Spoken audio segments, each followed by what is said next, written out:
আজকের ব্লগে কি থাকছে চলুন সবকিছু তা এক ঝলক দেখে নেওয়া যাক।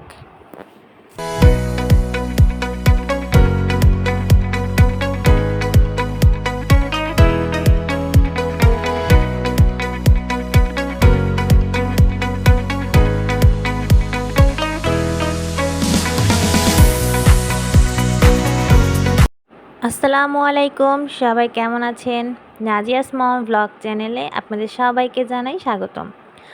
বিগত অনেক দিন পর বললে ভুল হবে, আসলে অনেক মাস পর আর আপনাদের জন্য আরেকটি নতুন ব্লগ নিয়ে আসলাম।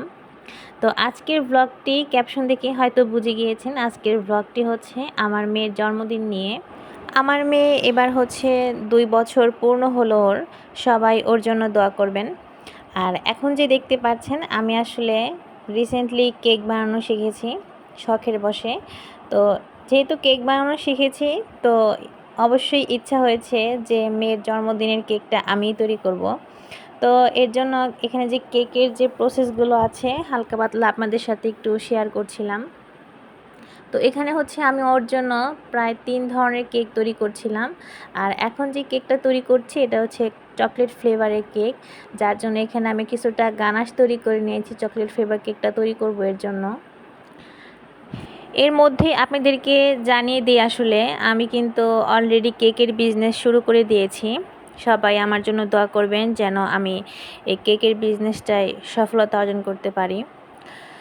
আর আমার এই বিজনেসটা হচ্ছে অবশ্যই অনলাইন রিলেটেড, বা আমার এরিয়াতে যারা আছে শুধুমাত্র তারাই আসলে কেক অর্ডার করতে পারবেন।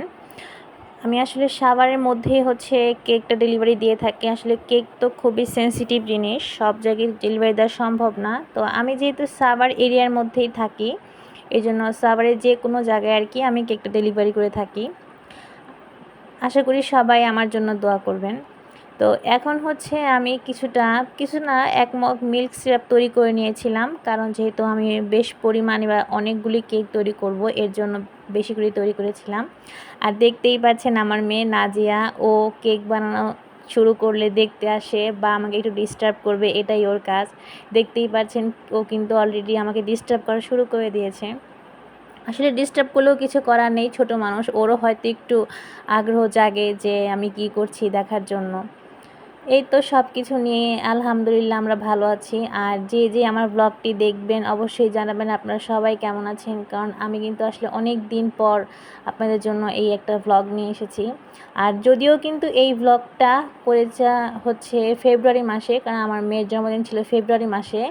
আর এখন হচ্ছে আমি ব্লগটা আপলোড দিচ্ছি, কারণ আসলে এডিটিং বা এসব তো সময় সাপেক্ষ ব্যাপার, এগুলো করা হয়ে উঠছিল না, সময় পাচ্ছিলাম না এই কারণে। আর এই কেকগুলো কিন্তু আমার মেয়ের অনুষ্ঠানের আগের দিন রাত্রেবেলা আমি তৈরি করছিলাম, কারণ যেহেতু পরের দিন অনুষ্ঠান ছিল, তো সেদিন তো আর কেক তৈরি করা আমার সম্ভব না। আর কেকটা কি আপনার হচ্ছে আগের দিন তৈরি করে রাখলে কেকটা খেতে খুব টেস্ট হয় আর কি, ভালো লাগে খেতে। তো যাই হোক, সবাই আমার এই বিজনেসের জন্য দোয়া করবেন। আর এখন যেই কেকটা তৈরি করা দেখবেন এটা ছিল অরেঞ্জ ফ্লেভারের কেক। এই কেকটা খেতে কিন্তু বেশ মজা। আসলে অনেকেই মনে করেন যে মনে হয় 2 ধরনের হয়, চকলেট বা ভ্যানিলা। আসলে না, এখন অনেক ধরনের কেকই পাওয়া যায়। আসলে প্রতিটা কেকের টেস্টই অন্যরকম, আলাদা, এবং সবগুলোর কেক কিন্তু আসলে খেতেই মজা। আর এটা হচ্ছে এখন অরেঞ্জ কেক তৈরি করছিলাম, তার জন্য আমি ক্রিমটা রেডি করে নিয়েছি অরেঞ্জ কেকের জন্য। এরপর হচ্ছে যে বেসিক যে কাজগুলো আছে সেগুলো আমি ধাপে ধাপে করে নিব। তো আপনাদের সাথে একটু শেয়ার করলাম যে কীভাবে আসলে এই কেকগুলো তৈরি করেছি, যেহেতু হোমমেড কেক। আর স্বাভাবিক কথা বলতে আসলে হোমমেড কেক যেহেতু, এটা অবশ্যই স্বাস্থ্যসম্মত কেক। এটা অবশ্যই আপনারা বেকারি কেক বা অন্যান্য কেকের সাথে তুলনা করবেন না, কারণ এই কেকগুলো কিন্তু আমরা আসলে অনেক যত্ন করে তৈরি করি। আর এখন যে কাজটা করছি এটা হচ্ছে ক্রাম কোট। তো কেকটাকে হচ্ছে আপনার ফিনিশিং দেওয়ার আগে এটাকে ক্রাম কোট করে প্রায় আধা ঘন্টার মতো কিন্তু নর্মাল ফ্রিজে রেখে দিতে হয়।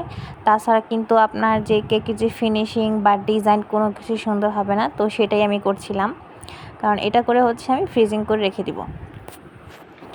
তো আর এই দিকে হচ্ছে আমি কেকের যেই ফিনিশিংয়ের কাজগুলো করছিলাম আর এর ফাঁকে ফাঁকে কিছু ভিডিও ক্লিপ নিচ্ছিলাম। তো দেখুন এখন আমার টেবিলের কি অবস্থা, দেখতেই পাচ্ছেন। আসলে কেক বানালে এরকমই হবে। আর দেখুন কয়টা বাজে, রাত কিন্তু এখন 2:30 বাজে। আমি তখনও কিন্তু কেকের কাজ করছিলাম। এটা হবে মূলত একটি বাটারফ্লাই কেক। এই কেকটা ছিল ফ্লেভারের, কিন্তু এই কেকটা আমি তৈরি করেছিলাম। দেখুন এটা লাস্ট ফিনিশিংটা মাশাআল্লাহ কত সুন্দর হয়েছে। আর এটাই কিন্তু ফার্স্ট টাইম ছিল। ফার্স্ট টাইমে যে এত সুন্দর হবে আসলে আমি ভাবতেও পারিনি। সামনাসামনি কিন্তু কেকটা দেখতে আসলে অনেক সুন্দর লাগছিল, দেখতেই পাচ্ছেন মনে হচ্ছে যে ফুল ফুটে রয়েছে একদম। তো আপনারাও কিন্তু কমেন্ট করে জানাবেন আসলে আমার এই কেকটা আসলে কেমন হয়েছে। তার কিন্তু কেক তো সুন্দর হয়েছে, কিন্তু দেখুন এর পেছনের কাহিনী কত কিছু। আসলে একটা কেক বানাতে যে কত কিছু মানে নষ্ট হয়, আর সবচেয়ে বড় কথা ধৈর্য।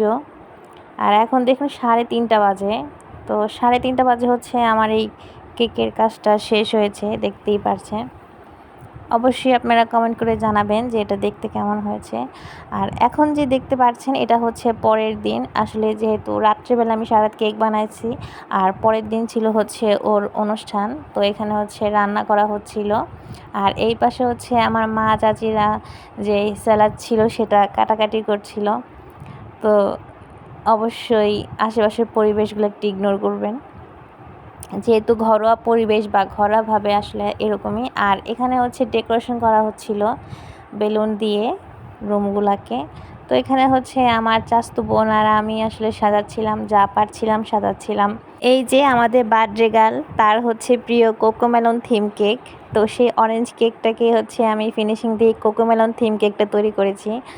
আমার মেয়ের তো অনেক কোকোমেলন পছন্দ, সারাদিন কোকোমেলনের যে গানগুলো বা কার্টুনগুলো আছে সেগুলো দেখে। তো এই কেকটা দেখে এত খুশি হয়েছিল যে ও এই কেকটা আসলে ওর কাছ থেকে সরাতেই যাচ্ছিল না। তো এই যে লাস্ট ফিনিশিংয়ে দেখছেন মানে সিম্পল কিছু ডেকোরেশন করেছিলাম, ঘরোয়া অনুষ্ঠান যেহেতু মানে বেশি কিছু করা হয়নি, ঘরোয়াভাবেই সব কিছু করা হয়েছিল। আর এখন হচ্ছে যেই গেস্টরা ছিল তারা এসেছিল,